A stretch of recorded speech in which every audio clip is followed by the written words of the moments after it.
All right, guys, follow me as I transform this image into an amazing Valentine's setup, right? We're going to build everything from scratch. It's going to be an amazing composition, and the beautiful part is that you're going to be getting the assets we're going to be using. So this is going to be our background, right? And this over here is going to be our foreground. Let's see how much we can be able to create with this by the end of this video. So the first thing I'm going to do definitely is to crop, because I want to actually have my background properly represented. So I'm going to crop the image, just push it up a little bit like this. Let me see how much content aware fill is going to help us retain what we'll have on the frame right here. I'm going to expand it a little bit more and press enter.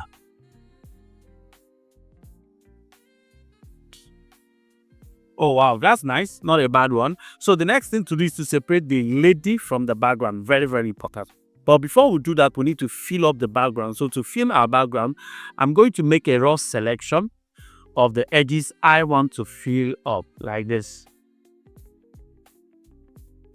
So I'm going to go around and place it in, go to fill, content aware fill. So if this doesn't work, we'll go straight with the other one that gives better option. Okay, so this works perfect. So I'm going to make a selection of my object.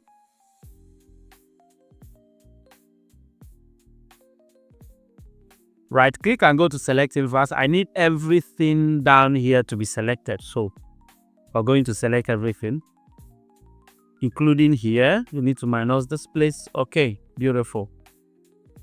So I think we'll have something we can work with. Whatever is remaining, we'll fix later.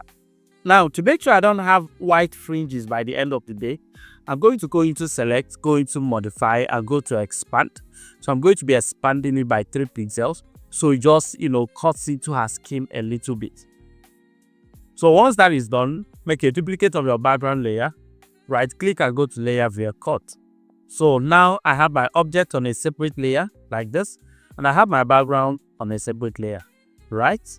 So let's quickly get started. The next thing I'm going to do is to bring in my other background. But before we do that, I'm going to need to blur this out really, really well. Like this. Press OK. Or instead of using Gaussian blur, let's use field blur, because I don't want the edges I was seeing to show up.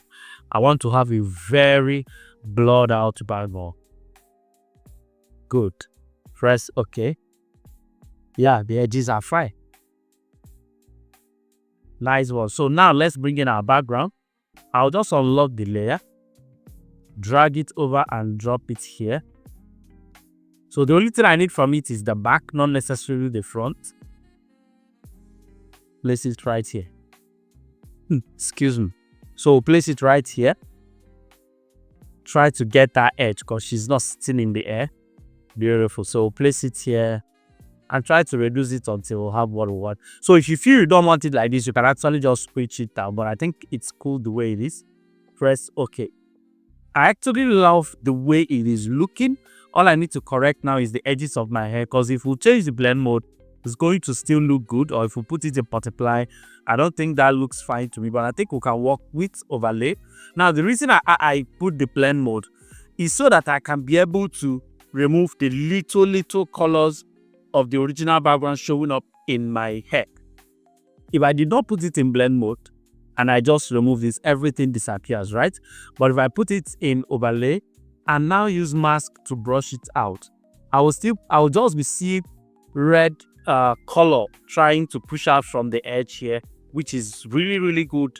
It's not going to look off, because if she's actually sitting here in real life, she should have those little red reflections showing up. Beautiful job we'll have right here. Now, to make this even more beautiful, I'm going to create a vignette effect on the background, which is not going to be so strong, just a very tiny one, but it can lead your eye towards the center. They will give it a foreground to give us that depth. So I'm going to use my curves or my levels. Anyway, let's use our levels and just darken it down like this. Then use my brush. Make sure it's a hard brush like this. And just make a punch right in the middle. Oh, okay, that works. Now I need to soften it out. So double click and load up your levels, click on the mask to load up the properties, and just feather it out. Feather it out. Now, I don't like the way it's looking. It looks too dark. It's beginning to even become distracting, so we just need to bring it down. So the before, the after, still too much. Very well put. So the next thing to do is to bring in our foreground. So this is my foreground right here. I'm just going to drag it over. Unlock it, right? I don't want everything moving. Well, let's drop it and see if we can actually blend it out. If we cannot blend it out, then we'll separate the object entirely. So I'm scaling it in because I want it looking like it's just entered our frame, not necessarily standing on its own. Yeah, like this. I like the effect like that. So let's try a blend mode that can actually remove it.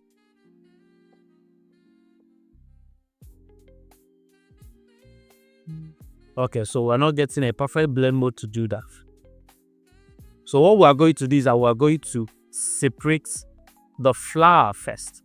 And to do that separation is very simple. Just use your, what is it called again? Sorry, your magic wand actually.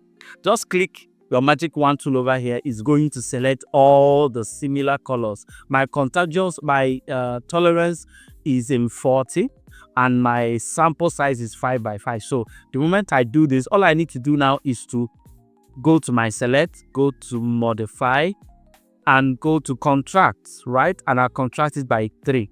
Okay, I think it has to be expand unless we are inverting.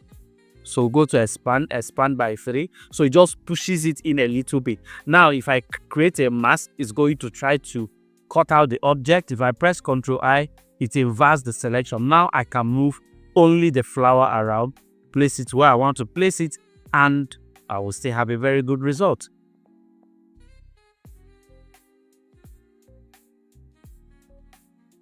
Hold on a bit. Let's scale it in properly.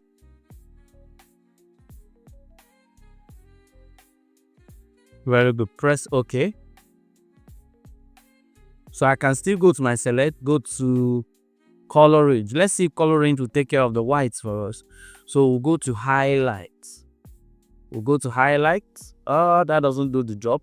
Okay, so we need to blur it out a little. Then we'll fix those little white lines that are pushing out from there. Or rather, we can actually do it right here.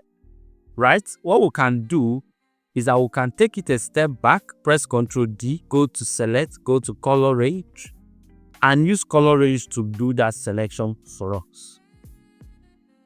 So just click on it very well and make sure it's selected. All the areas we can actually increase the fuzziness to make sure all the whites are most likely removed. So press OK. We push in a little bit, modify, expand. Let's expand by 2 and create a mask for it. So let's put a solid color adjustment layer behind it and see how well it does the job. Ctrl I. Very good. Okay, so I think black will show it better. Beautiful. So we've been able to remove all those white fringes. So now we can drag this over here. We need to delete this one, please. We can drag this over here and just place it over our object. Now we have lost all that white fringes that are showing up. We can now scale it properly and just place it where we want it to be. Maybe like this. Press OK. But of course, if it's going to be a foreground, it shouldn't be as sharp as my object. It's going to be distracting. So I'm going into my filter, go to blur, go to sharp blur, and blur it out. Like this. Perfect. So it's just giving us that, vibe of a foreground. We can as well darken it down with 2 days. Press OK. Now we've been able to build what we want. But I want my object to be in the center of focus. So I'm going to brighten her up a little bit. That is before we even do our global color grading. Press Ctrl I, pick up your brush, and just paint over her so that she gets all the brightness in the shot. I think this is obviously too much. We'll drop it down like this. Now the next thing to do is to create a global color grading using our color lookup. So I'll just go into my color lookup table and just move the sliders around to get something really beautiful. This is so cute. So I think I need to tone the colors down so that we'll know when we've gotten what we're looking for. Go from top. Oh wow, this is so cute. I think I love the red. This adds some contrast. So I'm going to stick with this red, then create an S-curve adjustment layer to add some contrast. So push the S-curve like this. Good one. And just reduce the strength a little bit. And the job is done. So let me group everything together so we can see. Okay, let me just create a snapshot using my history over here. So this is the object where we started, and this is our final result. Can you believe it? Can you believe it? This is the before. This is the after. One more time. Happy Valentine. This particular one is created just to celebrate the beauty of Valentine, and of course you are getting the assets we used in this particular one all for free. So if you are interested in it, just go to the comment section, comment interested, and you'll be getting the link to our Telegram community where we are giving it out for free. Thank you so much for watching. Make sure you subscribe to our YouTube channel, share this video, like it, and make sure that when you subscribe, you turn on your notification bell. That bell button right there, turn it on so that each time we drop a new video, you will not miss it. We have a lot of them coming for you. Thank you so much for watching. See you on the next one.